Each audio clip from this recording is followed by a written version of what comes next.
So I do want to know, like, what have you made these big blunders before? I want to hear about them because I don't want to ever make them. Yeah, there's just certain things that don't happen. You never don't get punished there. Like Voltron's never happened in Hearthstone. No one's ever made a Voltron. No one's ever seen the animation ever. Those things just never happen. Game number 4 is getting underway right now. Kaldi's on match point for the next 2. Rdu, he's got to tie the series up and send it to game 5. And how do you recover from this if you're Rdu? You go back to the deck that, that got you here, that got you your win, and look at this, we're gonna have another mirror match here.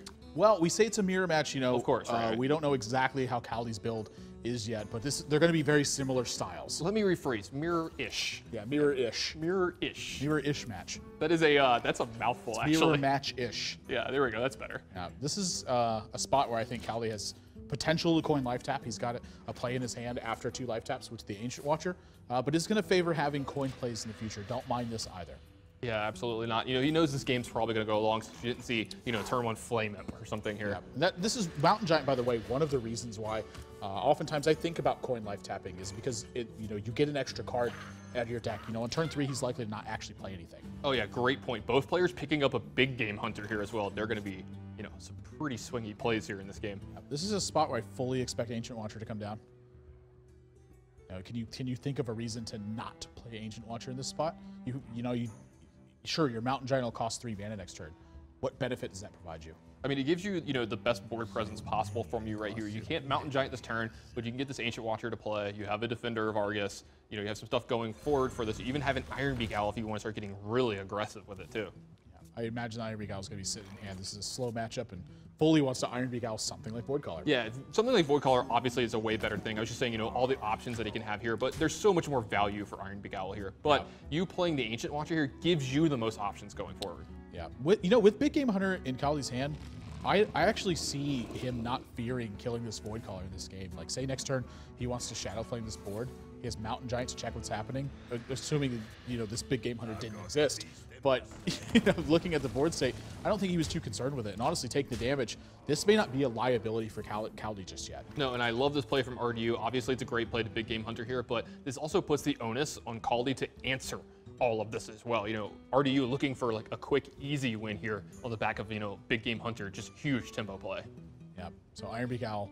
Hoot, hoot, hoot. Gonna take care of Voidcaller. It's gonna be. Oh, he's not. He's actually just gonna Shadow Flame first.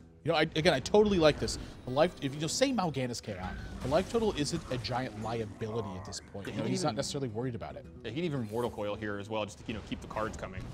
Yeah, but he needs some stuff right now too. His hand is all utility at this point. He doesn't have any action actually. All thriller, no killer. Yeah. Now I'll tell you what's all thriller and all killer is this Emperor Thaurissan coming down on turn 6. This is the last thing I think Kaldi wanted to see. Yeah, this is not what you want to be seeing in the mirrors. It's the Emperor Thaurissan on the other side of the board, and you don't have your own to answer here. And picks up Jiraxxus, but he's a long way away from that one being vital to the board position. This is a spot, suddenly, now the damage that he's taken at this point is starting to turn into a liability. Hasn't found a Molten Giant yet. Doesn't have any way to swing this board position again. Yeah, so what does Kaldi have to do going forward from here? He's got to pick up the right cards. I would think it's going to start with a life tap, honestly. He needs probably a Twilight Drake or a Mountain Giant on this next draw. That would be his 10th card here, so he definitely has to get some cards out of his hand if he's going to life tap this turn. Sludge Belcher, okay, but still not exactly what he's looking for. You don't want to be leaving an Emperor Thaurissan around, for multiple turns. It just feels like it's impossible to win when it's triggered multiple times. Yeah.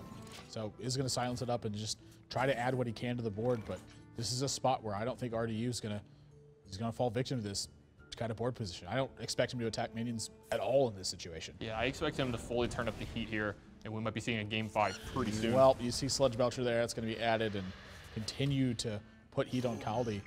8 points of damage coming across.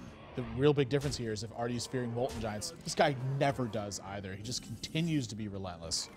Yeah, continues to be relentless, pushes, he's going to make Kaldi have to have it here. Yeah. And I think I also think the way that Kaldi had reacted to his last turn, the fact that he took so much time with what he was doing, Rdu's got a little bit of a read here. He's thinking to himself, you know what? I just don't think he has the right cards. Yeah, I mean, he doesn't even have a good Shadow Flame this turn either. So ugly. And again, he doesn't want to kill Voidcaller. It's not even that Rdu is going to have a big demon out of this. It's the threat of the power behind this. Yeah, we talked about this a lot. Sometimes the threat of a card is actually better than having the card in the situation. This card, you know, Void Caller, people are so scared to interact with this. Sometimes you just get a ton of free damage in, where if they would have traded, you might have lost the game. Yeah, we got to pad his life total and add Ancient Watch to this board and look for some bigger turns in the future, but just nothing strong available for Kaldi at this point. And 5, 6, 7, 8, 9, 10, 11, 12, 13, 14, 15, 16, 17, 18, 19, 20 points of damage available on this board. I mean, just no shortage of stuff from RDU. He's going to take a quick game number 4 and force this to a game-deciding number 5. And this is exactly what he had to do to claw his way back in this match. You know, honestly, I feel like he gave away game number 3. But coming back strong, putting up the right plays. Kaldi's hand did not have an answer.